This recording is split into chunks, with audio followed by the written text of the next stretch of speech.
Very good noon to each and every one of you. I am Richa Sharma and you are watching Parcham. आज हमें 3 दिन के current affairs cover करने हैं। अब आप सोचोगे मैम डेली सीए है और 3 दिन का पढ़ा रहे हो एक साथ। हाँ, वो इसलिए बिकॉज 2 दिन से I was under the spell of weather, मेरी तबीयत ठीक नहीं थी, I was under viral and throat infection. और मैंने आप सभी के लिए मैसेज नोटिफिकेशंस डलवाए थे सभी प्लेटफॉर्म के अंदर, ठीक है। सो 19 से लेकर 21 ऑफ मार्च के काफ़ी सारी इंपॉर्टेंट न्यूज़ का कंपाइलेशन आज हमको देखना है और इसलिए सेशन की लेंथ भी अकॉर्डिंगली थोड़ी स्ट्रेच्ड आउट होगी और सेशन के एंड में हम क्वेश्चंस भी प्रैक्टिस करने वाले हैं, ठीक है। 21 ऑफ मार्च यानी आज फागुन महीना शुक्ल पक्ष और द्वादशी है। किसके हिसाब से? नेशनल कैलेंडर ऑफ इंडिया या सैप कैलेंडर के हिसाब से। चलिए अब आज की बात करें उससे पहले लास्ट सेशन मैंने जो आपका लिया था 18 ऑफ मार्च, जाते जाते क्वेश्चन ऑफ द डे पूछा था, उसका आंसर डिस्कस करते हैं। Who is appointed as the chairman of Prasar Bharati? Prasar Bharati के चेयरमैन यानी अध्यक्ष के रूप में किसे नियुक्त किया गया है? प्रसार भारती पे सहगल साहब के गाने टेलीकास्ट हो रहे हैं, ऐसा कुछ याद करवाया था। सो नवनीत कुमार सहगल राइट आंसर होंगे। अब आज जो हम 3 दिन के करंट अफेयर पढ़ेंगे, रोज जो हम करंट अफेयर पढ़ते हैं उसका पीडीएफ कहाँ मिलेगा? तो एक तो है, अगर आपने परचम की ऐप डाउनलोड कर रखी है उसके फ्री मटेरियल सेक्शन में जाइए, हिंदी इंग्लिश दोनों पीडीएफ रोज आपको अपलोडेड मिल जाएंगे। नॉट जस्ट दिस, अब आपका स्टैटिक जीके की डेली प्रैक्टिस क्विजेस भी चालू हो रही है, वो भी आपको वहीं मिलेंगी। आपको द हिंदू की वोकैब भी वहीं मिलती है, तो काफी कुछ आपको फ्री मटेरियल सेक्शन में मिल जाता है। जिन बच्चों ने परचम के टेलीग्राम को फॉलो कर रखा है वहां भी आपको डेली सीए के हिंदी और इंग्लिश पीडीएफ अवेलेबल करवा दिए गए होंगे। ये सेशन प्रीमियर होता है उसी टाइम आपको अवेलेबल करवा दिए जाते हैं। मैं लाइव चैट में आपके साथ आपकी क्वेरीज हैंडल कर ही रही होती हूँ। वीकली और मंथली सीए की अगर मैगजीन चाहिए तो आपको parchamclasses.in वेबसाइट से लेनी होती है और पेमेंट करते ही नीचे ही डाउनलोड लिंक आ जाता है। पेज रिफ्रेश मत किया कीजिए, वहां से आप डाउनलोड कर सकते हो, नहीं तो मेल पे भेजी जाती है। स्टिल अगर आपको लोकेट करने में प्रॉब्लम आ रही है तो आप मेल करोगे पीडीएफ रिलेटेड कंसर्न्स के, मैम हमने 10, 20, 30 रुपीज़ का पीडीएफ खरीदा, मिल नहीं रहा है, तो आप स्क्रीनशॉट पेमेंट का यहाँ पे मेल किया करो parchamclasses06@gmail.com पे, along with the title of the PDF. Hindi है या इंग्लिश है ये भी बताया कीजिए, टीम बहुत प्रॉम्प्टली हेल्प करेगी।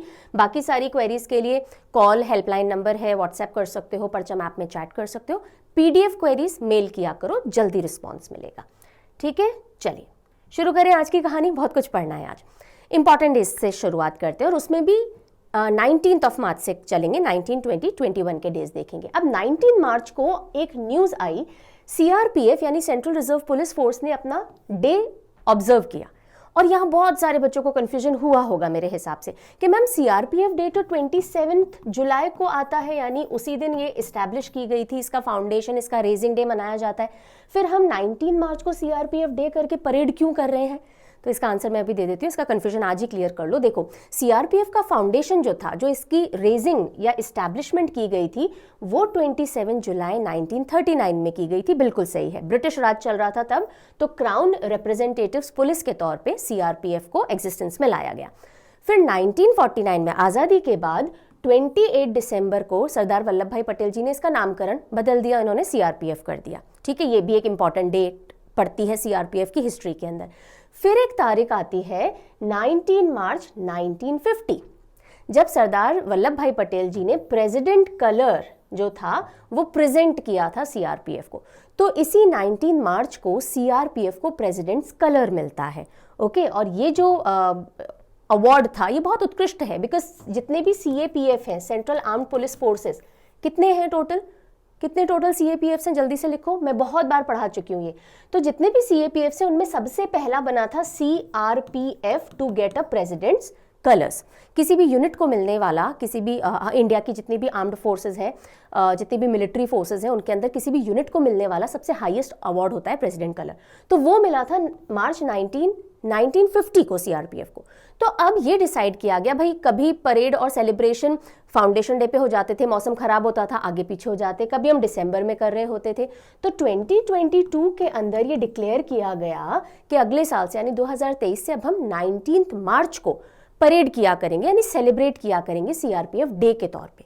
फाउंडेशन वही रहेगा ऑफ कोर्स, राइट। लेकिन अब अगर जैसे होता है ना, आर्मी डे की परेड्स होती हैं, नेवी डे के लिए सेलिब्रेशंस होते हैं, इसी तरह से सीआरपीएफ डे के सेलिब्रेशन कब किए जाएंगे, मास परेड करके 19 मार्च को किए जाएंगे। तो अगर पूछ लिया जाए CRPF raising day, foundation day, establishment day, तो 27 जुलाई लिखोगे। और अगर सीआरपीएफ डे सेलिब्रेशन या सीआरपीएफ डे परेड कब की जाती है, सेलिब्रेट कब किया जाता है सीआरपीएफ डे को, तो 19 मार्च बताना पड़ेगा। ठीक है, कंफ्यूजन हुआ, क्लियर कुछ? सो सीआरपीएफ डे सेलिब्रेट किया गया 19 मार्च को, पूरी परेड हुई है। और ये कौन आपको दिख रहे हैं, director general of CRPF Anish Dayal Singh ji आपको लीड करते हुए दिख रहे हैं। ठीक है, चलिए ये क्लियर हो गया।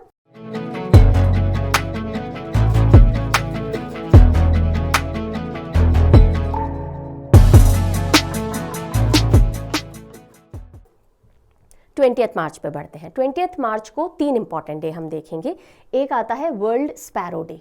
कौन सा? वर्ल्ड स्पैरो डे, गौरैया, जिसको हम नॉर्मली चिड़िया भी बोल देते हैं। चिड़िया सारी होती है, गौरैया होती है, स्पैरो होती है। और 2010 से डे ऑब्जर्व किया जा रहा है। 20 मार्च को आता है। कब आता है? 20 मार्च को। 20 मार्च को स्पैरो डे भी आता है। और एक बार पहले बता देती हूँ, 20 मार्च को इंटरनेशनल डे ऑफ हैप्पीनेस या वर्ल्ड हैप्पीनेस डे, खुशी वाला दिन भी आता है। 20 मार्च को ओरल हेल्थ डे भी आता है, मुंह के अंदर की हेल्थ आपकी। तो जैसे ही आपने एक स्पैरो देखी, आप हैप्पी हो गए, जैसे ही आप हैप्पी हुए, आपके मुंह के अंदर की चीज़ें दिख रही हैं, तो ओरल हेल्थ के ऊपर भी आपका ध्यान जा रहा है। तीनों को एसोसिएट करके 20 से आप याद रख सकते हो। हम बोलते हैं ना 32 तो नहीं है, पर 20 है यहाँ पे। ओके, चलिए, तो 20 मार्च को 3 डे आ गए। स्पैरो देखते हैं, हम हैप्पी हुए हैं, और हैप्पी हुए हैं तो ओरल हेल्थ के बारे में हमें याद आ रहा है। तीनों 20 मार्च को पढ़ते हैं। वर्ल्ड स्पैरो डे की थीम है sparrows. I love sparrows, we love sparrows. मुझे भी गौरैया प्यारी हैं, आपको भी गौरैया, सबको प्यारी हैं। ठीक है, सो this is the theme. International day of happiness 20 मार्च को हर साल आता है। और इंडेक्स भी देखेंगे हम, वर्ल्ड हैप्पीनेस इंडेक्स, इंडिया की क्या रैंक रही, इसी दिन रिलीज किया जाता है यूनाइटेड नेशंस द्वारा, वो भी हमको आज देखना है। सो 20 मार्च को इंटरनेशनल डे ऑफ हैप्पीनेस या वर्ल्ड हैप्पीनेस डे, दोनों सेम बात है, पढ़ते हैं। और यूनाइटेड नेशन जनरल असेंबली इसको 2012 से ऑब्जर्व कर रहा है। इसकी कोई थीम इस बार एज सच डिक्लेयर्ड नहीं है यूनाइटेड नेशंस के थ्रू, इसलिए हम नहीं पढ़ रहे। वर्ल्ड ओरल हेल्थ डे, जब हम हैप्पी हुए, हमारी स्माइल दिखी, तो हमें ओरल हेल्थ याद आ रही है। हाँ जी, तो इस बार की जो कैंपेन की थीम है, a happy mouth is a happy body. मुंह में अगर जर्म्स है, गंदगी है, वही आपके पेट में जाएगी, पूरे बॉडी को अनहेल्दी कर देगी। तो हैप्पी माउथ हैप्पी बॉडी। ठीक है, तीनों दिन साथ में याद रहेंगे। ओके, 19 को हमने सीआरपीएफ डे परेड सेलिब्रेशंस देख लिए, 20 को ये 3 दिन देख लिए। अब 21 पे चलते हैं। 21 ऑफ मार्च को आता है world Down syndrome day. World Down syndrome day के लिए एक क्रोमोसोम रिस्पॉन्सिबल होता है। किस तरह से होता है, अगर आपको थोड़ा बहुत भी आइडिया है तो कमेंट सेक्शन में लिख दीजिए। डाउन सिंड्रोम के पीछे क्यों होता है Down syndrome? Okay, let me ask this ways, what is Down syndrome? और वो एक पर्टिकुलर क्रोमोसोम के खेल की वजह से ही होता है। So why Down syndrome happens? So ये एक आपको पर्सन दिख रहा है विद डाउन सिंड्रोम, इनके टिपिकल फीचर्स होते हैं। और 21 ऑफ मार्च को ये हर बार मनाया जाता है। और इस दिन भी 3 दिन हम अभी देखेंगे। तो hashtag and the stereotype. Stereotype यानी आपने एक के हिसाब से सभी को आंक लिया। ओके, आप स्टीरियोटाइप कर देते हो कि फॉर एग्जांपल फीमेल्स को गाड़ी चलानी नहीं आती, स्टीरियोटाइप है। फॉर एग्जांपल डाउन सिंड्रोम वाले सारे मंदबुद्धि होते हैं, स्टीरियोटाइप है। तो स्टीरियोटाइप यानी आपने एक कैरेक्टर के बेसिस पे सबको आंक लिया, उसको स्टीरियोटाइपिंग कहा जाता है। तो and hashtag and the stereotype is the theme. 21 March, so world Down syndrome day आता है। पहले और भी डेज देखेंगे।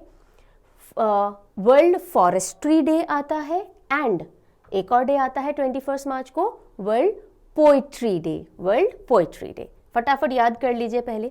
21 मार्च यानी 21, एक किस। हाँ, हमने एक किस दिया डाउन सिंड्रोम वाले एक बच्चे को। डाउन सिंड्रोम वाले बच्चे को हमने एक किस क्यों दिया? क्योंकि उसने जो फॉरेस्ट है उनकी बहुत अच्छी सी कोई पेंटिंग बना के और उसके ऊपर बहुत ब्यूटीफुल पोइट्री भी लिखी थी। ठीक है, अब फॉरेस्ट के ऊपर पोइट्री तो पिक्चराइज नहीं होगी ना, लेकिन आप एक पेंटिंग तो इमेजिन कर सकते हो। एक फॉरेस्ट बनाया है डाउन सिंड्रोम वाले बच्चे ने और फिर उसके साइड में एक अच्छी सी पोइट्री लिख दी है, और इसलिए हम एक किस दे रहे हैं इस डाउन सिंड्रोम वाले बच्चे को।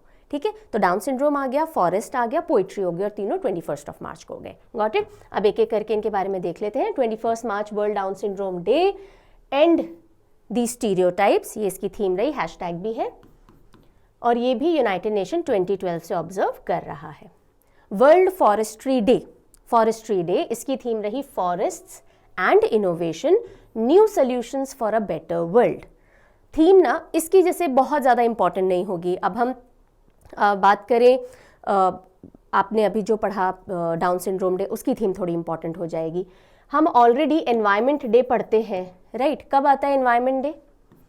When is on environment day observed? जल्दी से लिखो, बहुत कॉमन है, स्कूल टाइम में भी पढ़ते आ रहे थे हम, तब से पढ़ते आ रहे हैं। सो एनवायरमेंट डे जैसे हो जाएगा, इसकी थीम बहुत इंपॉर्टेंट हो जाएगी। लेकिन वर्ल्ड फॉरेस्ट्री डे एक बार ध्यान में रख लो, लेकिन इसकी थीम सुपर इंपॉर्टेंट नहीं है। थोड़ा ध्यान रखेंगे पर सुपर इंपॉर्टेंट नहीं है, ठीक है? यूनाइटेड नेशंस इसको भी ऑब्जर्व करता है। वर्ल्ड पोइट्री डे, ताकि अलग अलग भाषाओं के अंदर पोइट्री को भी बढ़ावा दिया जा सके, इसलिए यूनेस्को ने इस दिन को अडॉप्ट किया था। इसकी थीम है standing on the shoulders of giants, giants के शोल्डर्स पे खड़े होना, standing on the shoulders of giants, world poetry day, ठीक है? Again not very critically important theme, पर एक बार देखने जैसी है, बाकी डे ध्यान आप रखोगे। चलिए, इंपॉर्टेंट डे सारे हो गए 19 मार्च, 20 मार्च, 21 मार्च के। अब हम चलते हैं अपॉइंटमेंट्स की तरफ। कुछ लोगों ने अपनी गद्दी छोड़ी है, कुछ लोगों ने गद्दी ली है, कुछ लोगों ने कुछ प्लेसेस पे अपॉइंटमेंट लिया है, तो वो सब देख लेते हैं। पॉलिटिक्स की दुनिया से देखते हैं, रादर एडमिनिस्ट्रेशन की दुनिया से। तमिलिसाई सुंदरराजन जी ने रिजाइन कर दिया तेलंगाना के गवर्नर और पुडुचेरी के लेफ्टिनेंट गवर्नर के तौर पे। शी वॉज हेडिंग 2 पोजीशंस, एक ही तेलंगाना की गवर्नर थी और पुडुचेरी की लेफ्टिनेंट गवर्नर का एडिशनल रोल भी ये प्ले कर रही थी। She has quit both the roles. Why? कहा जा रहा है कि अभी लोकसभा इलेक्शंस में खड़े होना चाह रही हैं, ठीक है जी। सो तेलंगाना गवर्नर तमिलिसाई सुंदरराजन जी ने कर दिया है रिजाइन, और साथ ही साथ लेफ्टिनेंट गवर्नर पुडुचेरी की पोस्ट से भी रिजाइन कर दिया है।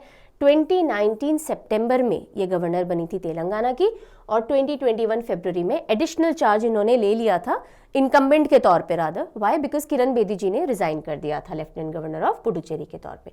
अब ये पोजीशंस को खाली तो रखा नहीं जा सकता, तो अपॉइंटमेंट आ चुका है। झारखंड के जो गवर्नर हैं सीपी राधाकृष्णन जी, कैसे याद करवाया था? झाड़ियों में हमें राधा कृष्ण जी की मूर्ति मिली है ना? सो सीपी राधाकृष्णन जी को एडिशनल रिस्पॉन्सिबिलिटी दे दी गई है तेलंगाना और पुडुचेरी की। तेलंगाना के गवर्नर अभी कौन है? सो सीपी राधाकृष्णन जी एडिशनल चार्ज, और पुडुचेरी के लेफ्टिनेंट गवर्नर भी। Got it? ऐसे केसेस में जब अब इलेक्शंस बिल्कुल सिर पे ही हैं और बहुत फेरबदल होने वाली है, यूजुअली ऐसी पोजीशंस के क्वेश्चन एग्जाम में देखे जाने के चांसेस कम हो जाते हैं कि किसको अभी कार्यभार दे दिया है गवर्नर का या लेफ्टिनेंट गवर्नर का, बिकॉज बहुत उथल पुथल चल रही है पॉलिटिकल वर्ल्ड में अभी। सो एग्जामिनर कोई क्वेश्चन बनाए और तब तक कुछ चेंज आ जाए, तो इसलिए ऐसे क्वेश्चन फिलहाल आने के चांसेस थोड़े कम है।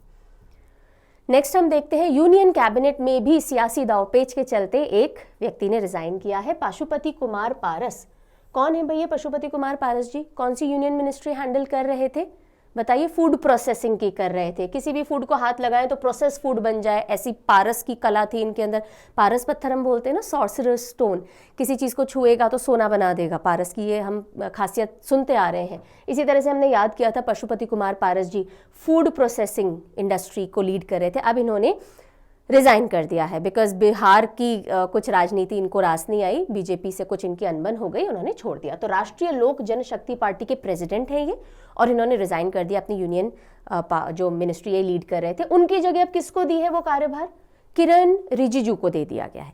किरण रिजिजू ऑलरेडी कोई मिनिस्ट्री हैंडल कर रहे हैं, ठीक है? वो बताइए। एडिशनल चार्ज तो उनको फूड प्रोसेसिंग इंडस्ट्री का दिया गया, पर किरण रिजिजू अदरवाइज कौन सी मिनिस्ट्री हैंडल कर रहे हैं वो आपको बताना। लॉ मिनिस्ट्री नहीं है, मत लिखिएगा, गलत है, ठीक है?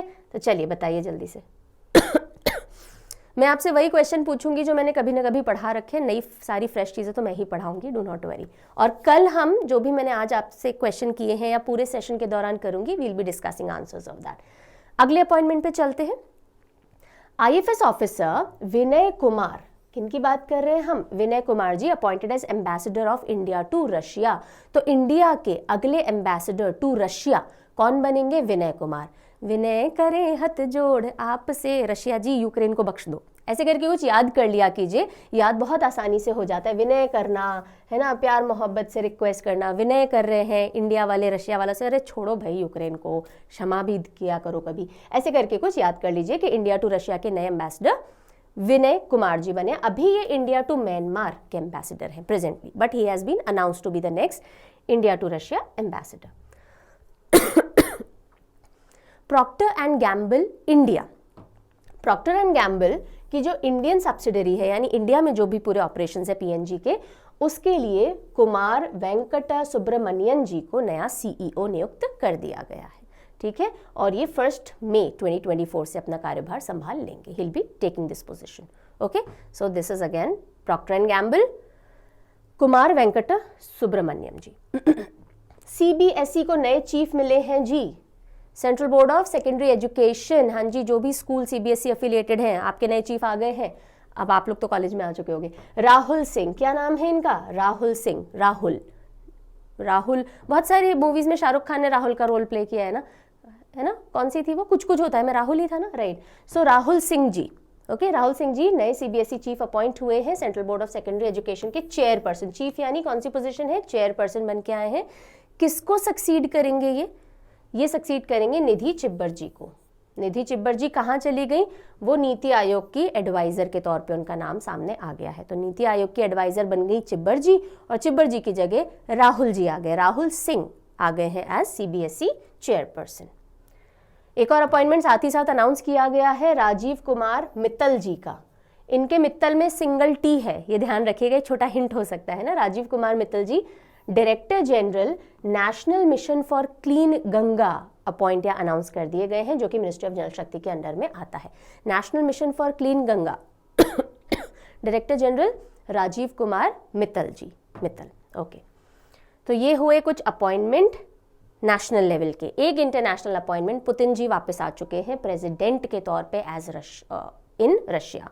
सो Vladimir Putin wins Russian president elections for record 5th time. 5वीं बार ये प्रेसिडेंट बन के आ चुके हैं रशिया के।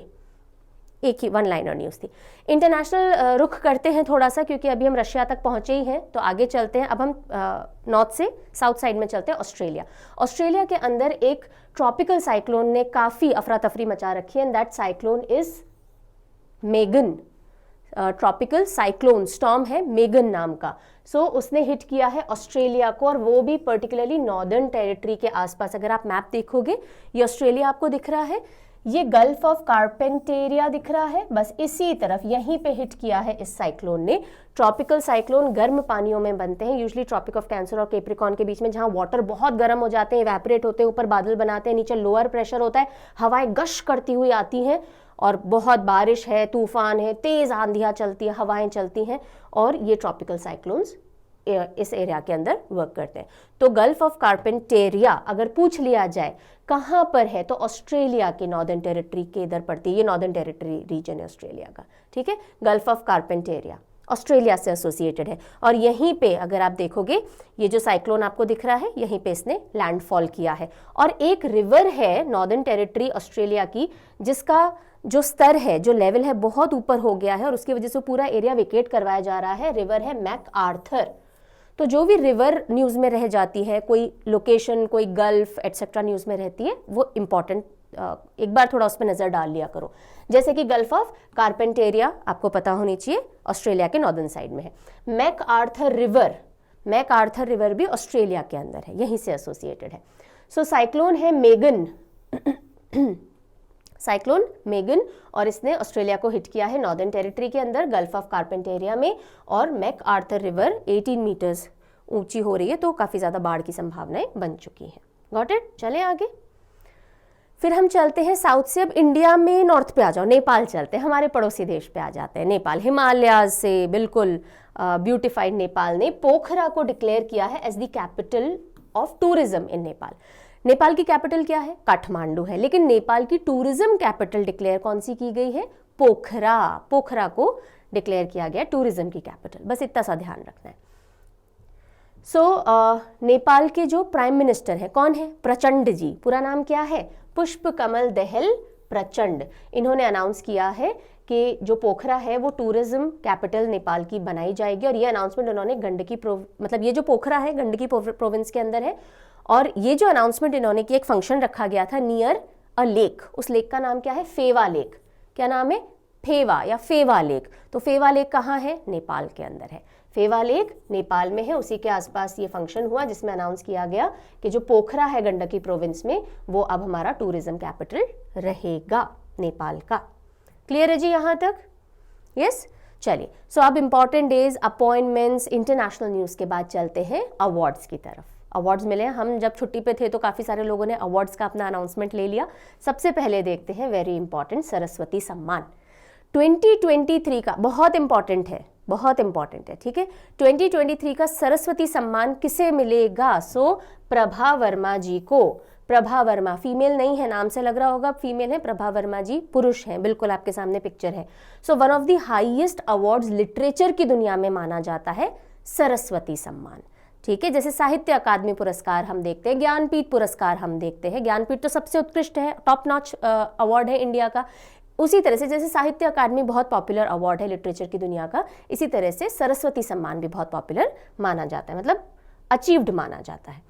केरला के लिटरेचर हैं, केरला से बिलोंग करते हुए प्रभा वर्मा जी, इनको सिलेक्ट किया गया है Saraswati Samman for the year 2023।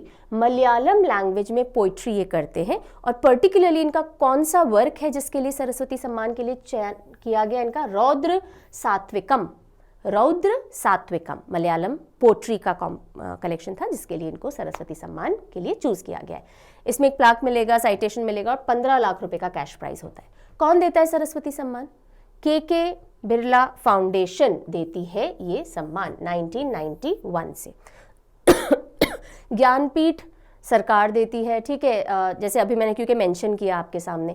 इसी तरह से ये जो सरस्वती सम्मान है के बिरला फाउंडेशन देती है, 1991 से देती आ रही है। One of the highest literary honours India के अंदर माना जाता है ये। और जो हमारी 22 लैंग्वेजेस हैं which are mentioned in schedule 8 of the constitution, उसमें अगर पिछले 10 साल में कोई भी अच्छा लिटरेरी वर्क किया गया हो उसके लिए हर साल दिया जाता है। Got it? चलो यहीं पे पूछूं मैं आपसे, बताइए जो ज्ञानपीठ अवार्ड होता है वो कितनी लैंग्वेजेस में वर्क के लिए दिया जाता है? पढ़ा चुकी हूँ, अभी रिसेंटली हमने ज्ञानपीठ अवार्ड कवर किए थे। ज्ञानपीठ अवार्ड कितनी भाषाओं के लिए दिया जाता है? जैसे हमने सरस्वती सम्मान 22 लैंग्वेजेस के लिए देखा है ना, बताइएगा मुझे। अगले अवार्ड की तरफ चलते हैं। India youth Uday Bhatia and Mansi Gupta, इन दोनों को डायना लेगेसी अवार्ड से सम्मानित किया गया है। डायना, यस, प्रिंसेस डायना, जिनका कि कार एक्सीडेंट में निधन हो गया था, तो उन्हीं की याद में एक चैरिटी चलती है, और उसी चैरिटी के 25th एनिवर्सरी के ऊपर काफ़ी सारे 20 लोगों को सिलेक्ट किया गया था अवार्ड देने के लिए, जो भी सोशल एक्शन या ह्यूमैनिटेरियन वर्क करते हैं, और उसमें 2 इंडियंस का नाम भी शामिल है। एक है उदय भाटिया, दिल्ली के हैं, उदय इलेक्ट्रिक के फाउंडर, और दूसरी हरियाणा से मानसी गुप्ता, फाउंडर है huge of the mind foundation की, और इनको इस अवार्ड के लिए चूज किया गया। और इन्होंने अवार्ड किससे रिसीव किया? प्रिंस विलियम से रिसीव किया, ठीक है। इतना बात आपको ध्यान रखनी है, उदय भाटिया एंड मानसी गुप्ता। आगे चलेंगे।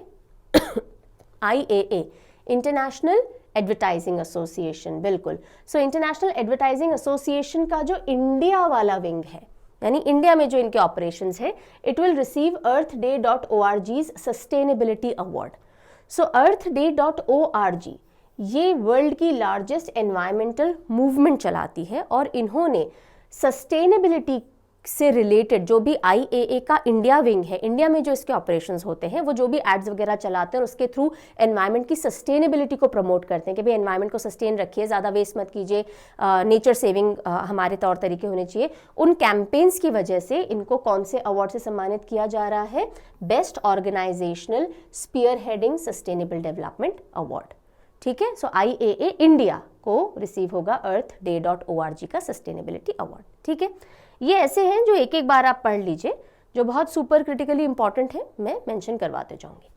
अगला भी अवार्ड कैटेगरी है, पर इसरो है हमारा जो, उसको एक इंटरनेशनल अवार्ड मिला है। ISRO gets Aviation Week Laureates Award. Aviation Week Laureates Award जो स्पेस से रिलेटेड, एरोस्पेस जो है उससे रिलेटेड अवार्ड्स देता है।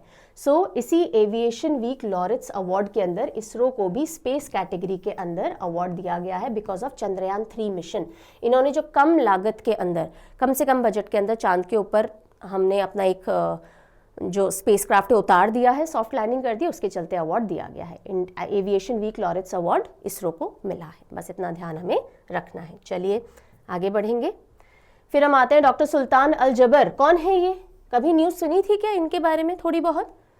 COP28 conference of parties UNFCCC जो क्लाइमेट चेंज के लिए मीटिंग होती है, एक कॉन्फ्रेंस होती है। सो COP28 कहाँ हुई थी इस बार वाली दुबई के अंदर हुई थी, नवंबर दिसंबर 2023 के अंदर, ठीक है, दुबई UAE में।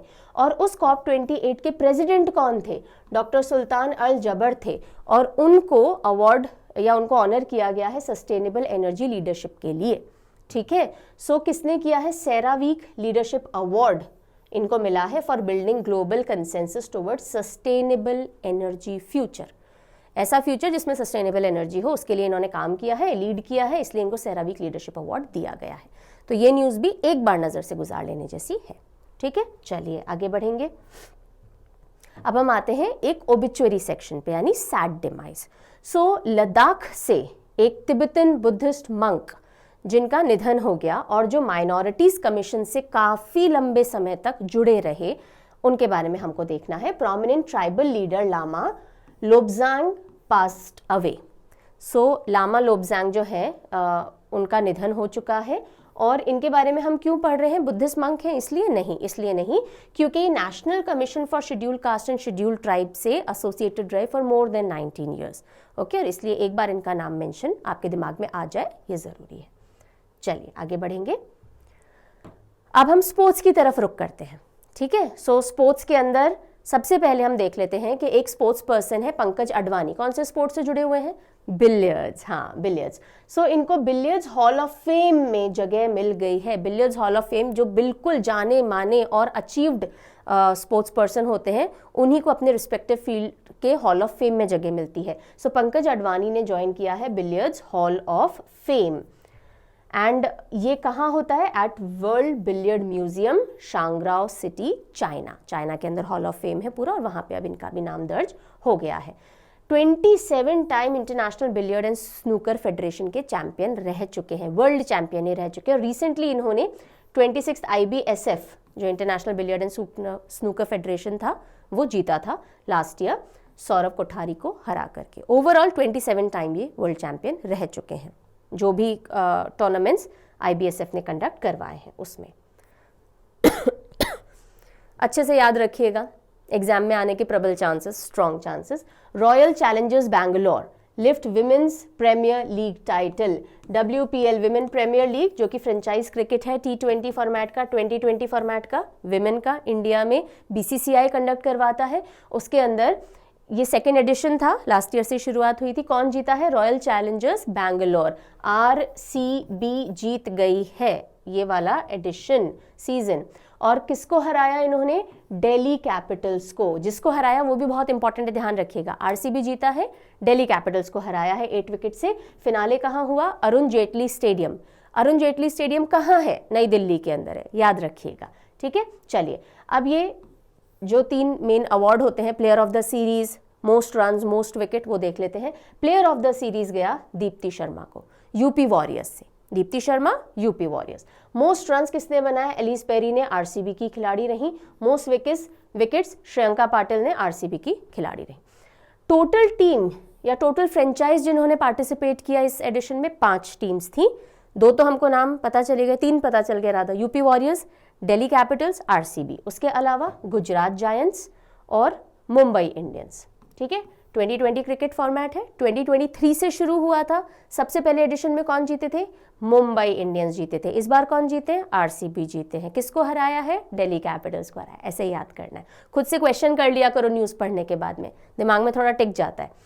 और ये कौन कंडक्ट करवाता है? BCCI इंडिया में कंडक्ट करवाता है, ठीक है जी। चलिए फिर हम आते हैं नॉर्थ ईस्ट से रिलेटेड जितने भी स्टेट्स हैं ना, 7 सिस्टर्स और एक ब्रदर हम बोलते हैं। सो ये जो 8 स्टेट्स हैं, इनका होता है नॉर्थ ईस्ट गेम्स। सो उसकी हो गई है शुरुआत, नागालैंड के अंदर इस बार किए जा रहे हैं। So Nagaland is hosting the north east games 2024। Arunachal, Assam, Manipur, Meghalaya, Mizoram, Sikkim, Tripura, Nagaland, यही 8 स्टेट्स हैं नॉर्थ ईस्ट के, वो आपस में compete कर रहे हैं। 18 से 23 मार्च तक ये पूरा कॉम्पिटिशन चलेगा। रिजल्ट जब आ जाएंगे हम डिस्कस कर लेंगे, ठीक है। सो नागालैंड के जो CM है नेफ्यू रियो, हाँ, अब सारे स्टेट के CM गवर्नर याद होने चाहिए, पर अभी बैठ करके अब मेहनत मत करो, अब इलेक्शन हो जाएंगे तो वापस सब उथल पुथल होनी है, तब एक वीडियो और ले आएंगे। मैंने आई थिंक 1-1.5-2 महीने पहले ही एक वीडियो डाला था CMs और गवर्नर्स पे, बट एनीवेज वापस करेंगे उसको, है ना। अभी के लिए जो जो आता जा रहा है न्यूज़ में वो पढ़ते जाओ। तो नागालैंड के सीएम कौन है? नेफ्यू रियो हैं। उन्होंने ऑफिशियली ओपन डिक्लेयर किया था। 3rd एडिशन हो रहा है नॉर्थ ईस्ट गेम्स का 2024 वाला, और ये नागालैंड सोवेमा में शुरू हुआ। 3000 एथलीट्स हैं 8 नॉर्थ ईस्टर्न स्टेट से, 15 डिसिप्लिन यानी स्पोर्ट्स के अंदर वो खेलेंगे। सो क्वेश्चन कैसे बनेगा, पूछ सकते हो आप भी मुझसे, मैम क्वेश्चन कैसे बनेगा? सीधा सीधा बनेगा भाई, 3rd addition north eastern game का कहाँ हुआ? नागालैंड के अंदर हुआ। अब जो जीत जाएगा वो पूछा जा सकता है। ओके, सो इंडिया वेल्स एक बहुत पॉपुलर टूर्नामेंट है। 1000 पॉइंट्स मिलते हैं जो इसको जीतता है, रैंकिंग पॉइंट्स, और इसलिए बहुत पॉपुलर है। ATP association of tennis professional के अंडर में भी आता है, WTA यानी विमेन टेनिस एसोसिएशन के अंडर में भी आता है, यानी मेंस के लिए भी होता है, विमेन के लिए भी होता है। और इसके अंदर मेंस सिंगल में जीत गए हैं कार्लोस अल्कराज, और विमेन में ईगा श्वेटेक, ये चैंपियंस रहे हैं। अब इंडिया वेल्स बोलिए आप इसको, या फिर इसका एक और नाम है, क्या नाम है? BNP पैराबास ओपन, दोनों एक ही चीज़ है। इंडियन वेल्स इसलिए कहा जाता है बिकॉज जगह है जहाँ पे ये खेला जाता है वो इंडियन वेल्स कहलाती है, US के अंदर है, और अदरवाइज BNP पैराबास ओपन। तो ध्यान रखिएगा, इस नाम से पूछें या इंडियन वेल्स ओपन पूछें, both are the same thing. Got it? ATP WTA tours होते हैं ना जिसमें अलग अलग मैचेस खेलते हैं, तो 1000 ATP WTA टूर के अंदर ये आता है। अच्छा, अब कार्लोस अल्कराज जीते हैं पर किसको हराया? डेनियल मेडवेडेव को हराया है। ईगा श्वेटेक जीती हैं पर किसको हराया? मारिया सक्कारी को हराया है। कहाँ खेला जाता है? कैलिफोर्निया यूनाइटेड स्टेट्स के अंदर खेला जाता है।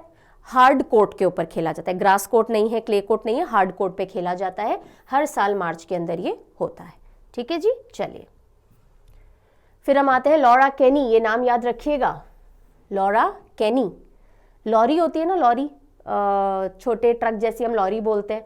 लॉरी भी लोकोमोटिव सॉर्ट ऑफ है, चलाने के काम आती है सामान वामान को। ऐसी साइकिल, एक तरह से लोकोमोटिव बोल ले हम, याद रखने के लिए कर लीजिए। तो लॉरा नाम में लॉरा आ रहा है लेकिन साइकिल चलाती है, तो साइक्लिस्ट हैं ये। मैं क्यों ये सारी फालतू की टेक्निक दे रही हूँ, क्योंकि लॉरा केनी कौन से स्पोर्ट से जुड़ी हुई थी ये याद करवाना है मुझे। शी इज़ अ साइक्लिस्ट, और अब इन्होंने अपना संन्यास डिक्लेयर कर दिया है, इन्होंने रिटायरमेंट ले लिया है साइकिलिंग से। अदरवाइज ब्रिटेन की most successful female Olympic athlete थी। अभी तक टोटल 5 ओलंपिक गोल्ड मेडल्स अपने देश के लिए ला चुके हैं। 31 ईयर ओल्ड ने पेरिस ओलंपिक में भी एक्सपेक्ट कर रहे थे कि ये पार्टिसिपेट करेंगे, पर इन्होंने अपना रिटायरमेंट अनाउंस कर दिया है। ठीक है, सो लॉरा केनी ब्रिटेन की cyclist, 5 time Olympic gold winner. चलिए अगली न्यूज़, येस बैंक ने पार्टनर किया है इंडियन ओलंपिक एसोसिएशन के साथ में पेरिस ओलंपिक्स के लिए, कि जो भी खिलाड़ी होंगे उनकी बैंकिंग जो भी है हम मैनेज करेंगे, उनके खाते हमारे पास होंगे, उनको हम स्पेशल डेबिट क्रेडिट कार्ड्स देंगे, उनको बहुत सारी फैसिलिटीज़ देंगे। So yes bank has partnered with team India, और रादर इंडियन ओलंपिक एसोसिएशन, किसके लिए? पेरिस ओलंपिक्स के लिए ऑफिशियल बैंकिंग पार्टनर के तौर पे। टीम इंडिया का ऑफिशियल बैंकिंग पार्टनर कौन सा बैंक बना है? येस बैंक बना है। और इन्होंने कैंपेन लॉन्च किए, मिलकर जिताएंगे, और डेबिट कार्ड भी लॉन्च किए हैं, glory debit card, yes glory debit card. ठीक है जी, येस बैंक याद रखिएगा। चलिए, सो अब ये सारी हमारी स्पोर्ट्स से रिलेटेड कैटेगरी कंप्लीट होती है। अब हम मूव करेंगे नेशनल न्यूज़ की तरफ। इलेक्शन से जुड़ी हुई जो भी खबर आ रही है ना, वो आपके एग्जामिनेशन पर्सपेक्टिव से अगर कुछ इंपॉर्टेंट होगा मैं डील कर लूँगी। अदरवाइज कि इलेक्शन यहाँ कौन सी डेट को किए जाएंगे, वहाँ कौन सी डेट को किए जाएंगे, these do not hold significance from exam perspective, इसलिए वो सब नहीं करना। अब जैसे यूपीएससी के एग्जाम की तारीख पोस्टपोन हो गई है, एग्जामिनर थोड़ी पूछेगा आपसे कि यूपीएससी एग्जाम पहले कब होने थे, अब कब हो रहे हैं। तो ऐसी न्यूज़ जो कि आपकी इन्फॉर्मेशन सेक के लिए होनी चाहिए वो न्यूज़पेपर्स में आ जाती है, पर वो एग्जामिनेशन पर्सपेक्टिव से नहीं है, इसलिए मैं उनको नहीं पिक करती हूँ। ठीक है, so have some common sense कि मैम ने वो न्यूज़ क्यों नहीं ली है। ऐसे मत लिखिएगा मैम आपने तो बताया नहीं यूपीएससी एग्जाम पोस्टपोन हो गए, कि इलेक्शन कौन सी तारीख से चालू हो रहे हैं, एग्जाम में नहीं आएगा। ठीक है, चलो, वरना तो ऐसे तो हर गली कूचों में एक्सीडेंट होते रहते हैं, वो भी हम नहीं पढ़ेंगे ना। चलो चलो चलो आ जाओ। Election commission launches know your candidate app. अब इलेक्शन कमीशन ने एक ऐप लॉन्च की है जिसका नाम क्या है? Know your candidate app. तो इस ऐप का नाम थोड़ा ध्यान रख लो, वैसे तो सिंपल सा है, नो योर कैंडिडेट, KYC। जैसे नो योर कस्टमर होता है ना, ये नो योर कैंडिडेट है। अपने कैंडिडेट, आपके निर्वाचन क्षेत्र से, आपके एरिया से जो भी कैंडिडेट खड़े होंगे इलेक्शन के लिए, उनका पूरा ब्यौरा रिकॉर्ड इसके ऊपर रहेगा ताकि आप अपने कैंडिडेट के बारे में जान सको। सो CEC जो हमारे हैं, chief election commissioner Rajiv Kumar ji, इन्होंने अनाउंस किया कि हम ऐसी ऐप लॉन्च कर रहे हैं। जो भी कंटेस्ट कर रहे हैं कैंडिडेट, उनकी सारी जानकारी आप दे सकते हो। अगर उनका कोई क्रिमिनल रिकॉर्ड होगा इस पे दिख जाएगा, उनकी एजुकेशनल क्वालिफिकेशन, एसेट्स, लायबिलिटी सब इस पे डिस्प्ले की जाएंगी, ऐसा कहा जा रहा है। हाल ही में 2 इलेक्शन कमिश्नर्स को अपॉइंट किया गया था।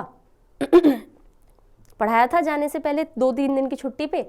सो बताइए 2 इलेक्शन कमिश्नर्स नए जो अपॉइंट हुए हैं उनका नाम क्या है, जल्दी से लिख दो कमेंट सेक्शन में। आगे बढ़े।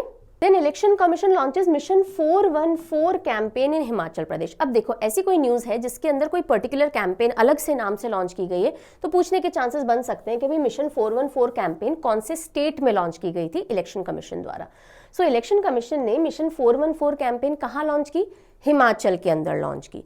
क्यों लॉन्च की, क्योंकि 414 ऐसे पोलिंग स्टेशंस थे जहां पे पिछली बार लास्ट लोकसभा पोल्स में जो रजिस्टर्ड वोटिंग थी वो 60% से भी कम थी, यानी 60% से भी कम लोगों ने आकर के वोट डाले थे, और इसीलिए इस बार मिशन 414 लॉन्च किया गया यहाँ पे इन एरियाज के अंदर वोटिंग को और बढ़ाने के लिए। तो 414 हिमाचल प्रदेश के अंदर लॉन्च की गई कैंपेन। फिर हम आते हैं स्टार्टअप महाकुंभ। इंडिया में पहली बार इस तरह का एक इवेंट हुआ है, मेगा लेवल पे स्टार्टअप्स को फोकस में रखते हुए, और उसका नाम है स्टार्टअप महाकुंभ। थीम क्या रही, भारत इनोवेट्स। थीम याद रखिएगा अच्छे से। 18 से 20 मार्च तक ये हुआ भारत मंडपम नई दिल्ली के अंदर। और स्टार्टअप से रिलेटेड, उस जगत से रिलेटेड जो भी लोग हो सकते हैं, इंक्यूबेटर्स हैं, बिजनेसमैन हैं, इन्वेस्टर्स हैं, उन सबको एक इंडस्ट्री लीडर्स ने कॉमन प्लेटफॉर्म पे इस इवेंट ने लाया था। So startup Mahakumbh first of its kind event, जिससे एंटायर स्टार्टअप इकोसिस्टम जो इंडिया का है, जिसमें startup investors, incubators, accelerators, industry leaders, बहुत सारे सेक्टर्स के एक जगह पे आके उन्होंने आपस में डिस्कशंस किए, वो कंडक्ट किया भारत इनोवेट्स। इसमें फोकस काफ़ी सारे एरियाज में रहा, इंक्लूडिंग AI एंड SaaS। अब ये SaaS में थोड़ा बता देती हूँ आपको, बिकॉज बाकी सब तो सिंपल है। डायरेक्ट D2C यानी direct to customers, consumer brands, agri tech यानी एग्रीकल्चर के अंदर टेक्नोलॉजी लाना, फिनटेक फाइनेंस के अंदर टेक्नोलॉजी, ऐसे बहुत सारे एरियाज पे फोकस था। आर्टिफिशियल इंटेलिजेंस पे भी था। ये SaaS क्या है, so software as a service, cloud computing होती है, ठीक है। कंप्यूटर की दुनिया के अंदर क्लाउड कंप्यूटिंग एक कॉन्सेप्ट है। क्लाउड कंप्यूटिंग के अंदर 3 मेन कैटेगरीज होती हैं। एक होता है SaaS, software as a service. फिर होता है आपका IaaS, infrastructure as a service, and platform as a service, PaaS। तो कभी भी भूले भटके एग्जामिनर को कभी ये पूछना हो तो थोड़ा सा देख लीजिए SaaS क्या होता है, what is this, software as a service, ठीक है। स्टार्टअप की अगर हम बात करें तो दुनिया भर में लार्जेस्ट स्टार्टअप इकोसिस्टम कौन से देश का है, उन टर्म्स में अगर हम बात करें तो हम 3rd रैंक पे आते हैं, ठीक है। India is 3rd largest startup ecosystem in the world, and over 50% startups जो हमारे हैं वो Tier 2 और Tier 3 लेवल सिटीज से आते हैं, यानी कि जो मेन सबसे एडवांस सिटीज हम बोलते हैं Tier 1, वहाँ से नहीं, Tier 2 Tier 3 सिटीज के अंदर स्टार्टअप ज़्यादा पनपते हैं। Got it. चलो हाँ, डेफिनेटली आपके दिमाग में क्वेश्चन आ रहा होगा, मैम हम 3rd लार्जेस्ट स्टार्टअप हैं तो फर्स्ट और second startup largest startup ecosystem कौन से देश का है, आप ही बताओगे। बिल्कुल आप बताओगे, लिखो। चलो India's first integrated oil palm processing unit by 3F oil palm. अब देखिए, भारत की पहली oil palm processing unit start हो गई, ठीक है। फैक्ट्री डल गई, काम चालू हो गया। और कौन सी कंपनी ने डाली है, 3F ऑयल पाम।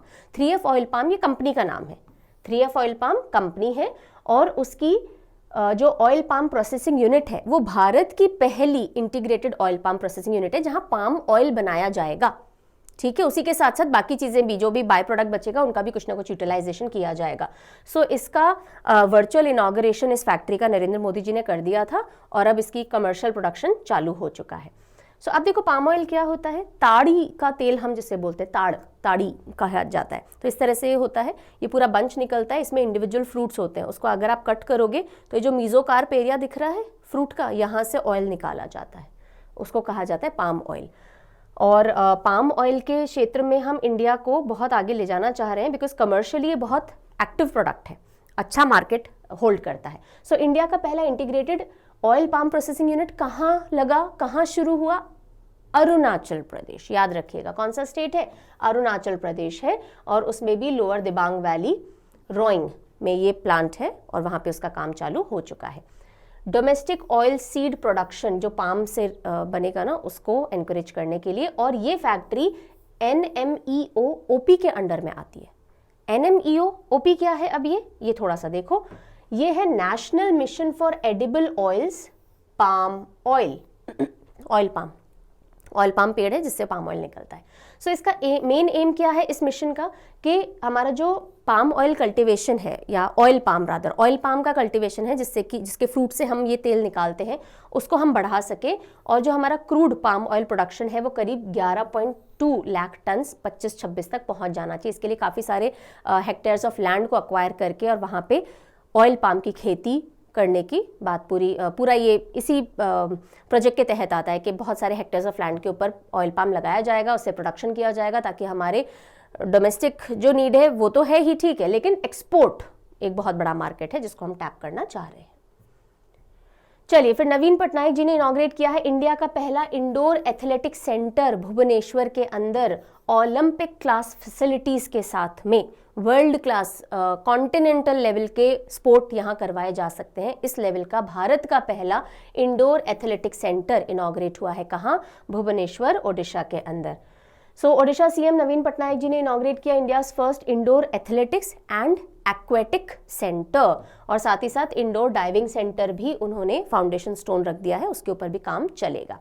सो कॉन्टिनेंटल रीजनल लेवल की चैंपियनशिप्स हो पाएंगी इस इंडोर पूरे सेंटर के अंदर, और कलिंगा स्टेडियम में ही ये सारे सेंटर्स रखे गए हैं, कलिंगा स्टेडियम के अंदर, राइट। इंडोर एक्वेटिक सेंटर जो है वो ओलंपिक साइज का स्विमिंग पूल भी होल्ड करता है। सो अब इंडिया बहुत बड़े पैमाने के ऊपर जो भी इंडोर स्पोर्ट हैं उनको भी होस्ट कर पाएगा। अब हम आते हैं इंडेक्स और रैंकिंग वाले सेक्शन पे, ठीक है। इसके बाद हम साइंस टेक डिफेंस सेक्शन पे मूव करेंगे और फिर हमारा सेशन एंड होकर के रिवीजन क्वेश्चन की तरफ मूव करेगा। So Delhi is world's most polluted capital city. एक इंडेक्स सामने आया है एयर क्वालिटी की अगर हम बात करें। सो दिल्ली लगातार कितनी बार? 4th time, right, if I am not mistaken, have I mentioned it somewhere? Yes, 4th time. Delhi लगातार 4th time most polluted capital city में अपनी जगह बनाने में कामयाब रही। कामयाब बोले या क्या बोले? सो एयर क्वालिटी रिपोर्ट आई है सामने, जिसमें न्यू दिल्ली वर्ल्ड की मोस्ट पोल्यूटेड कैपिटल सिटी बनके सामने आई है 4th कंसेक्यूटिव ईयर, लगातार 4थे साल। और ये रिपोर्ट कौन सी है? World air quality report 2023। किसने रिलीज की है? स्विस ऑर्गेनाइजेशन है, IQ एयर ये रिपोर्ट रिलीज करती है। और वर्ल्ड की 3rd, अगर हम कंट्री लेवल पे बात करें तो इंडिया दुनिया की 3rd most air polluted country में सामने आई है। पहले हम लास्ट ईयर आई थिंक हम 8th रैंक पे थे, अब हम 3rd रैंक पे मूव कर गए। किसके पीछे? हम सिर्फ 2 देशों के, बांग्लादेश और पाकिस्तान, ओके। हाँ, 2022 में हम 8th रैंक पे थे 131 कंट्रीज में से, इस बार हम 3rd रैंक के अंदर आए हैं 134 कंट्रीज में से, okay. So which is a very चिंता का विषय। Delhi most polluted capital city है, और बिहार का जो बेगूसराय है वो मोस्ट पोल्यूटेड मेट्रोपॉलिटन सिटी है। अगर मेट्रोपॉलिटन सिटी की बात करें, बिहार की बेगूसराय, और कैपिटल सिटी की बात करें तो दिल्ली मोस्ट पोल्यूटेड बन के सामने आए हैं, ठीक है जी। चलिए, सो सबसे मोस्ट एयर पोल्यूटेड कंट्री कौन सा हो गया? बांग्लादेश हो गया।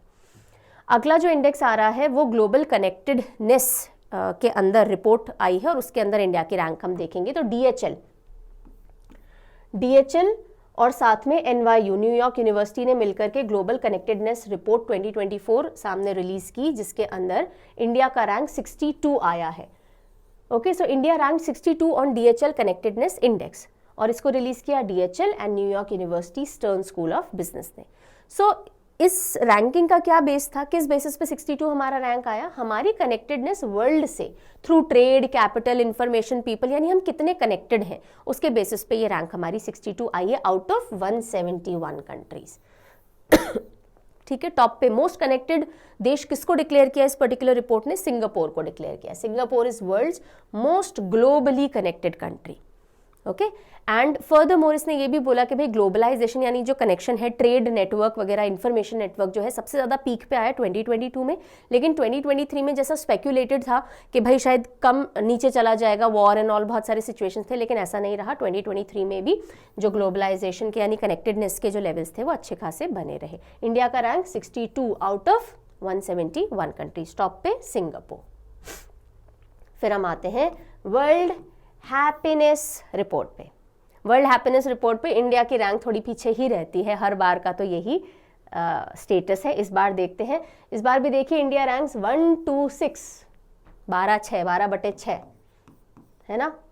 12 दांत दिखने चाहिए थे मुस्कुराहट में, अब 6 ही दिखते हैं, हम थोड़ा सा मुस्कुराते हैं। सो 126 इंडिया का रैंक है यूएन वर्ल्ड हैप्पीनेस रिपोर्ट में, जिसको एनुअली पब्लिश किया जाता है United Nations international day of happiness पे। कब पड़ता है ये? 20 मार्च को। जिस दिन और कौन से डे पड़ते हैं? स्पैरो डे देखा हमने और वर्ल्ड ओरल हेल्थ डे हमने देखा था, ठीक है। कौन कौन से फैक्टर्स कंसिडर किए जाते हैं वर्ल्ड हैप्पीनेस रिपोर्ट में? So social income, health, social support, income, health, freedom, generosity, corruption नहीं है, तो जो भी चीज़ें आपको खुश कर सकती हैं, है ना, उन सबके बेसिस पे ये रैंकिंग निकाली जाती है।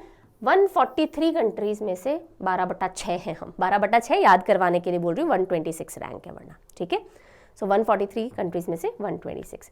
और लास्ट ईयर भी हम इतने ही खुश थे। हमारी खुशी में ज़्यादा ऊपर नीचे नहीं होता, हम बड़े बैलेंस लोग हैं, दुख में भी इतना ही, सुख में भी इतना ही, है ना, ऐसे याद रख सकते हो। फिनलैंड लगातार 7th टाइम सबसे खुशहाल देश है, कोई चिंता नहीं है जी हमको। Followed by Denmark, Iceland, Sweden और ये इजराइल की पोजीशन 5th हैप्पीएस्ट नेशन। बहुत बड़ा क्वेश्चन मार्क लगाती है, भाई अवार्ड से जूझ रहे हो आप, तो आप सबसे 5th नंबर के हैप्पीएस्ट कैसे हुए? तो ये ऐसे हुए क्योंकि जो रैंकिंग है लास्ट 3 इयर्स की एवरेजिंग मेथड पे बेस्ड है। 3 साल जो लास्ट थे ना, उनको एवरेज आउट करके रैंकिंग निकाली जाती है, और इसलिए 5वें नंबर पे इजराइल देख करके चौंकिएगा मत, राइट। अफगानिस्तान जैसे का तैसा लास्ट रैंक पे बना हुआ है। फिर हम आते हैं, अगर हम हमारे पड़ोसियों से देखें, हम कितने खुश हैं उससे मतलब नहीं, हमारे पड़ोसी कितने खुश हैं, हमसे ज़्यादा खुश तो नहीं है मेजॉरिटी पड़ोसी हमसे ज़्यादा खुश पाए गए हैं। चाइना 60 रैंक पे, मॉरिशस तो चलो होना था, नेपाल 93 पे, पाकिस्तान भी 108 पे खुश है। हमको क्या आफत है भाई, हम 126 पे खुश क्यों है सिर्फ। म्यांमार 118, चलो श्रीलंका हमसे थोड़ा पीछे, बांग्लादेश थोड़ा पीछे, अफगानिस्तान तो होना ही था, है ना। पर भाई ये बाकी देश भी खुश हैं, थोड़ा खुश रहा करो बच्चा पार्टी। चलो आगे चलते हैं। अब हम आते हैं डिफेंस सेक्शन की तरफ। So space born assistant and knowledge hub for crew interaction, सखी नहीं, डिफेंस नहीं है ये साइंस टेक सेक्शन है, और उसमें भी इसरो से रिलेटेड ये न्यूज़ आ रही है, ठीक है। सो सखी को लॉन्च किया गया है। सखी इज़ व्हाट? सखी इज़ बेसिकली एक ऐप है, ठीक है, जिसको जो हमारा VSSC है, विक्रम साराभाई स्पेस सेंटर तिरुवनंतपुरम के अंदर में जो है, उन्होंने एक ऐसी ऐप डेवलप की है जो गगनयान मिशन जाएगा ना 2025 में एक्सपेक्टेड है, उसमें जो एस्ट्रोनॉट्स जाएंगे उनके लिए ऐप डिज़ाइन की जा रही है, ताकि उनकी न्यूट्रिशनल जो भी रिक्वायरमेंट है उनको बताते रहें कि अब ये खा लीजिए, वो खा लीजिए, या फिर उनको अगर कम्युनिकेट करना है धरती से, उनको आपस में कुछ कम्युनिकेट करना है, तो इस ऐप के थ्रू काफ़ी कुछ पॉसिबल हो पाएगा, वहाँ से धरती तक कनेक्शन बना पाना। तो एक मल्टीपर्पज़ ऐप है सखी, क्या नाम है जी? सखी। इसको लॉन्च किया गया है, मतलब इन्होंने डेवलप की है, लॉन्च तो क्या किया है, VSSC तिरुवनंतपुरम पे इसको डेवलप किया गया है। और इसका फुल फॉर्म क्या है? स्पेस बोन, यानी स्पेस में जो जाएंगे, assistant and knowledge hub. Space में असिस्टेंट और नॉलेज हब होगा फॉर क्रू इंटरैक्शन, क्रू के इंटरैक्ट करने के लिए, क्रू धरती से ताकि इंटरैक्ट कर पाए, ठीक है जी, क्लियर है सखी? Fine, okay. साइंस टेक में ही 2023 was the warmest year on record. World Meteorological Organisation ने एक और रिपोर्ट भेज दी कि धधक ही गई थी धरती पूरी 2023 में, बहुत गर्म थी, धधकी तो नहीं थी लेकिन बहुत गर्म थी। और अगर हम प्री इंडस्ट्रियल एरा से कंपेयर करें तो टेम्परेचर पूरे साल का कितना बढ़ गया था? 1.45 डिग्री सेल्सियस एवरेज बढ़ गया था, ग्लोबल एवरेज नियर सरफेस के पास 1.45 degree Celsius above pre industrial time पहुंच गया था। इसमें थोड़ा करेक्शन मार्जिन रखते हैं ये ±0.12 डिग्री सेल्सियस का। So climate change indicators reach record levels in 2023, World Meteorological Organisation ने ये बोला है। बीच बीच में भी हमने काफ़ी सारी खबरें देखी थी, है ना। सो ये जो रिपोर्ट है WMO की state of global climate 2023 report में ये आंकड़ा सामने आया है। अभी तक का on record 2023 was the warmest year in the 174 year observational record। 174 year से ऑलमोस्ट 175 सालों से जो रिकॉर्ड लिया जा रहा है, 74 सालों से, उसमें 2023 सबसे गर्म साल दर्ज किया गया। और इसमें एक मेजर कंट्रीब्यूशन एल नीनो ने भी किया था, ठीक है, जिसके बारे में हमने पढ़ा ही था, एल नीनो इफेक्ट, जिसमें पैसिफिक ओशन के जो वाटर्स होते हैं वो गर्म होने, वो पूरा मैंने आपको कॉन्सेप्ट समझाया था, राइट। जिसकी वजह से देश की एक तरफ तो बहुत तूफान वगैरह आएगा और दूसरी तरफ सूखा पड़ने के चांसेस होते हैं, मानसून इफेक्ट होता है, मतलब एशिया की साइड में कम बारिश एक्सपीरियंस की जाएगी और अमेरिकाज के जो ईस्टर्न कोस्ट होते हैं वहाँ पे बहुत साइक्लोन्स और सारी चीज़ें आती हैं। So El Nino conditions. और ये कब होता है? जब पैसिफिक ओशन के जो वाटर्स होते हैं वो वार्म अप होते हैं, राइट। चलिए, सो पार्टली तो इसकी वजह से है और उसके अलावा जो ग्रीन हाउस गैसेज है उनका एमिशंस भी बहुत रहा, सो ये भी एक रीज़न था। वार्मेस्ट 10 ईयर पीरियड भी ऑन रिकॉर्ड था। पिछले जो 10 साल गए ये भी सबसे ज़्यादा गर्म 10 साल दर्ज किए गए हैं। तो अगर हमें टेम्परेचर्स कट डाउन करने हैं फ्यूचर में तो कड़े कदम उठाने पड़ेंगे, वरना हम 1.5 डिग्री सेल्सियस अपने टारगेट पे रुके रहने में काफ़ी डिफिकल्टी फेस करने वाले हैं। इस तरह से ग्राफ ने पीक किया है पिछले कुछ सालों में। ठीक है जी, चलो अब साइंस टेक में अगली खबर देखते हैं। कौन है ये? इलॉन मस्क हैं। क्या बोल रहे हैं? ग्रॉक क्या है? इन्होंने नया AI चैटबॉट लॉन्च कर दिया। आर्टिफिशियल इंटेलिजेंस का एक और चैटबॉट आ गया। चैट GPT था जैसे, उसमें ये को पार्टनर थे। अब ये बोल रहे हैं नहीं मैं अपना अकेला बिजनेस लेकर के आऊँगा, खूब कमाई है इस एरिया में। सो ग्रॉक लेकर के आए हैं ये उसका क्या बोलते हैं हम, लोगो है, right. So AI chatbot with a sense of humour, Grok chatbot generative artificial intelligence chatbot है, जिसको X यानी कि ट्विटर से ही ये डायरेक्टली कनेक्टेड रहेगा, वहाँ से डेटा उठाएगा और सेंस ऑफ ह्यूमर भी इसके अंदर होगा। इसको इलॉन मस्क का ही एक इनिशिएटिव था जिसके तहत इसको डेवलप किया गया है। ठीक है, ओके, चलो। देन हम आते हैं डिफेंस सेक्शन पे। Exercise Tiger Triumph 2024। Tiger Triumph यानी जीत और टाइगर यानी बाघ।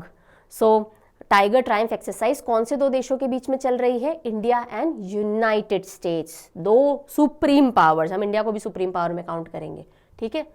चलो आगे आने वाली सही, पर सुप्रीम पावर है। सो टाइगर ट्रायम्फ बायलेटरल यानी द्विपक्षीय, दो कंट्रीज को इन्वॉल्व करती हुई, ट्राई सर्विस यानी तीन सर्विसेज हमारी जो है उनको लेती हुई humanitarian assistance and disaster relief amphibious exercise है। HADR यानी अगर कहीं पे कोई आपदा, त्रासदी, डिजास्टर हो जाता है तो उसमें रिलीफ से रिलेटेड ये एक्सरसाइज है। एम्फीबियस यानी सी और लैंड दोनों पे कंडक्ट की जाएगी। हर एक वर्ड का मतलब समझ में आ गया। इंडिया US के बीच में होती है। 18 to 31 मार्च तक ये चलेगी। लेकिन इसका जो हार्बर फेज यानी लैंड फेज है वो विशाखापट्टनम में अभी चल रहा है, फिर इसका सी फेज होगा और दोनों विशाखापट्टनम की तरह आंध्र साइड में ना, ठीक है। तो सी फेज भी ईस्ट साइड में ही होगा। ओपनिंग सेरेमनी कहाँ हुई इसकी? सो इसकी opening ceremony INS Jalashwa, Indian naval ship Jalashwa पे इसकी ओपनिंग सेरेमनी कंडक्ट की गई। एक्सरसाइज टाइगर ट्रायम्फ इंडिया और US के बीच में HADR एक्सरसाइज है, द्विपक्षीय। राजनाथ सिंह जी ने इनॉग्रेट किया है नया नेवी का जो हेडक्वार्टर है वो, ओके। सो नया नेवी हेडक्वार्टर जिसको नौसेना भवन, दिल्ली कैंट एरिया के अंदर ही, और नौसेना भवन को इनॉग्रेट किया है। इसका फाउंडेशन स्टोन उस समय जो डिफेंस मिनिस्टर थे जेटली जी, अरुण जेटली जी, उन्होंने 2014 में रखा था और अब राजनाथ सिंह जी ने इसको इनॉग्रेट कर दिया है। Indian army inducts first Apache 451 aviation squadron. Indian Army का जो जोधपुर जो बेस है, हिंडौन एयरफोर्स स्टेशन जोधपुर, वहाँ पे उन्होंने एक स्क्वाड्रन तैयार किया है, इंडक्ट किया है, यानी एक पूरी टीम खड़ी कर ली है। किसके लिए? अपाचे हेलीकॉप्टर्स जो आने वाले हैं मई में, उनके लिए इन्होंने स्क्वाड्रन रेडी कर लिया। स्क्वाड्रन का नाम क्या है? 451, अपाचे 451 एविएशन स्क्वाड्रन। समझ में आया? और जो हेलीकॉप्टर्स आने वाले हैं उन हेलीकॉप्टर्स का क्या नाम है? AH-64E Apache attack helicopters, right. तो ये जो अपाचे हेलीकॉप्टर्स है, ऐसा नहीं है कि इंडिया में पहली बार आ रहे हैं, ये ऑलरेडी ईस्टर्न और हमारे जो वेस्टर्न फ्रांस है वहाँ पे हम काम में ले रहे हैं, लेकिन हिंडौन बेस का जो एयरफोर्स का बेस है वहाँ पे पहली बार ये आएंगे और इनके लिए एक स्क्वाड्रन ऑलरेडी रेडी कर लिया गया है और जिनको जो ये हेलीकॉप्टर्स को ऑपरेट करेगा। ये अपाचे हेलीकॉप्टर्स हम कहाँ से ले रहे हैं भाई? यूनाइटेड स्टेट्स ऑफ अमेरिका से एक डील के तहत हमने खरीदे हैं। Got it? चलिए अब इन अपाचे हेलीकॉप्टर का दर्शन कर लो। एक तो ये डेजर्ट एरिया के लिए ये इस तरह से कैमोफ्लाज्ड, ताकि दिखे नहीं आसानी से, उड़ेंगे ऊपर आई नो, लेकिन जब खड़े रहेंगे तब तो नहीं दिखेंगे ना।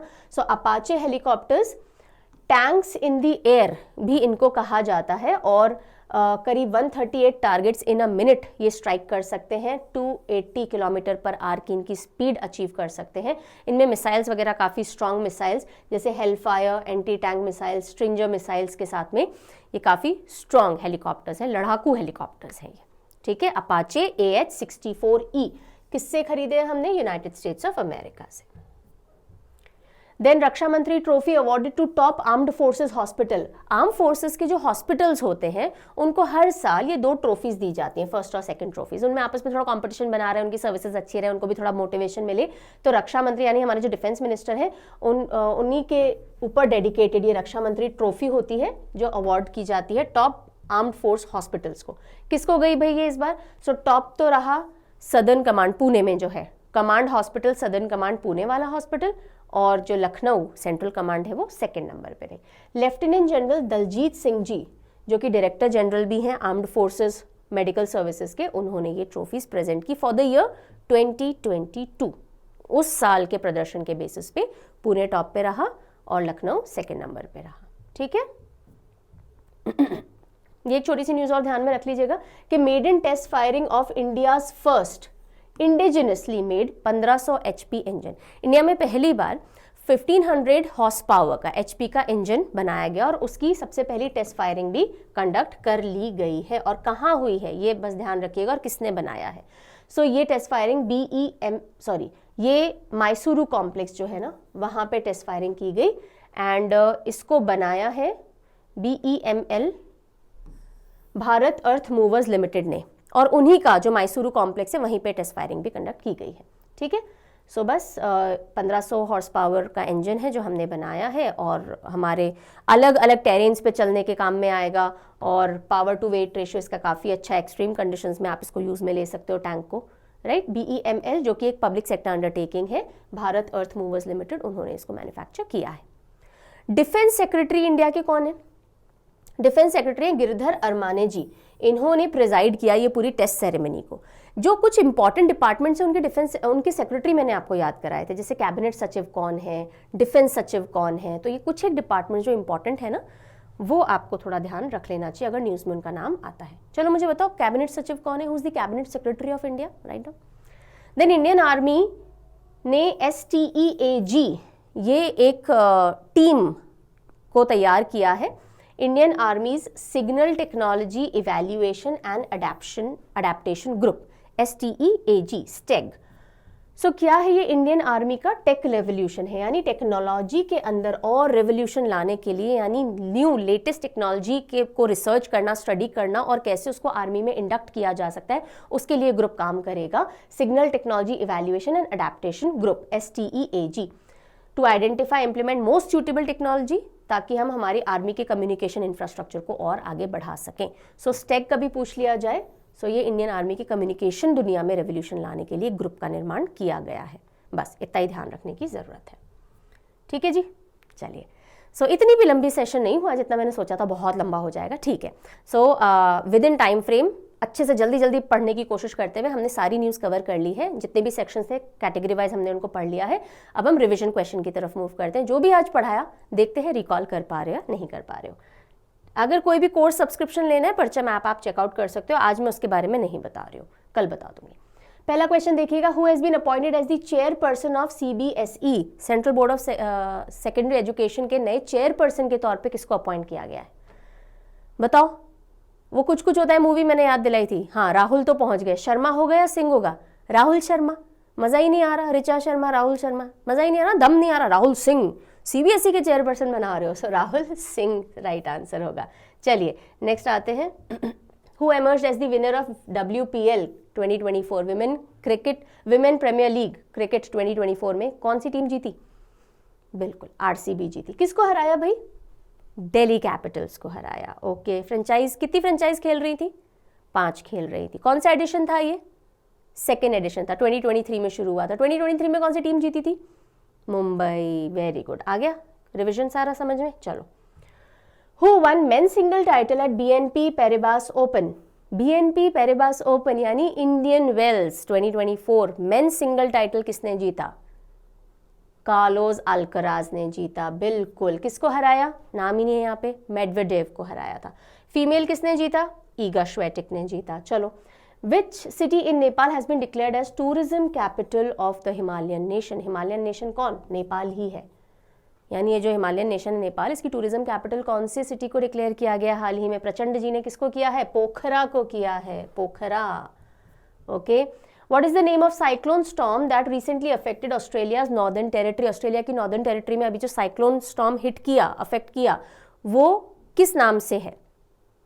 रॉयल घराने की बहू का भी नाम है ना, मेगन। हाँ, मेगन, साइक्लोन मेगन, यूके की जो प्रिंसेस है, मतलब शादी होकर के।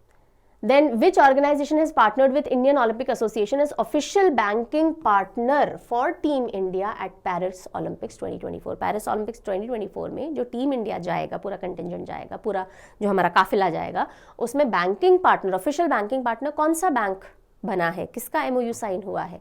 यस बैंक का हुआ है। Okay. In the UN World Happiness Report 2024, what was India's ranking? UN world happiness report में क्या रैंक थी हमारी?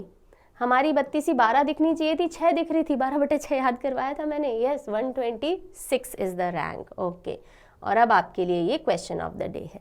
प्रीवियस डे में ज़्यादा कुछ अभी गैप आ गया था, इसलिए मैंने प्रीवियस डे क्वेश्चंस नहीं लिए, कल हम जरूर लेंगे previous day questions. Who has been selected for the Saraswati Samman for the year 2023? 2023 के लिए सरस्वती सम्मान के लिए किसको चुना गया है? आंसर लिखेंगे कॉमेंट सेक्शन में। और जाते जाते, यस, ये मैंने मिस नहीं किया, आज एक बहुत प्यारा थॉट है जो कि APJ अब्दुल कलाम साहब जी का है, वो जरूर मैं आपसे डिस्कस करूंगी। Behaviour is always greater than knowledge.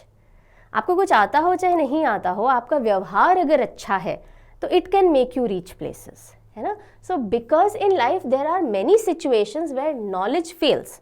ज्ञान की कोई सीमा नहीं है, आपको इतना पता है, किसी को इतना पता है, किसी को इतना ज़्यादा पता है। तो जब आप किसी कमरे में किसी एक जगह पे होते हो, किन्हीं लोगों के बीच होते हो, वहाँ आप हमेशा सबसे ज्ञानी रहो, ये तो पॉसिबल नहीं है। लेकिन आप अपने बेस्ट बिहेवियर के साथ कहीं रहो, ये बहुत पॉसिबल है। और अच्छे बिहेवियर से बहुत अच्छी रीच आपको जीवन में मिल सकती है। ऐसा APJ भी मानते थे, मैं भी मानती हूँ। Behaviour can still see where knowledge fails but behaviour can still handle. कई जगह आपका ज्ञान, जैसे इंटरव्यूज में बहुत होती है ये चीज़, है ना। आपकी सिर्फ नॉलेज का टेस्ट नहीं होता इंटरव्यूज के अंदर, ग्रुप डिस्कशंस के अंदर आपकी ओवरऑल बिहेवियर, पर्सनालिटी का भी एक इंटरव्यू में चेकिंग हो रही होती है। तो कई बार आपको आंसर्स नहीं आते, पर फिर भी आप किस तरह से उसको टैकल कर पाते हो, अपनी पर्सनालिटी, अपना बिहेवियर किस तरह से प्रोजेक्ट कर पाते हो, उसके बेसिस पे भी सक्सेस निकल जाती है, right. So it is not always knowledge that will take you places, but your behavior for sure. So on this note, I take your leave. कल मिलेंगे same time. Good day. Bye bye.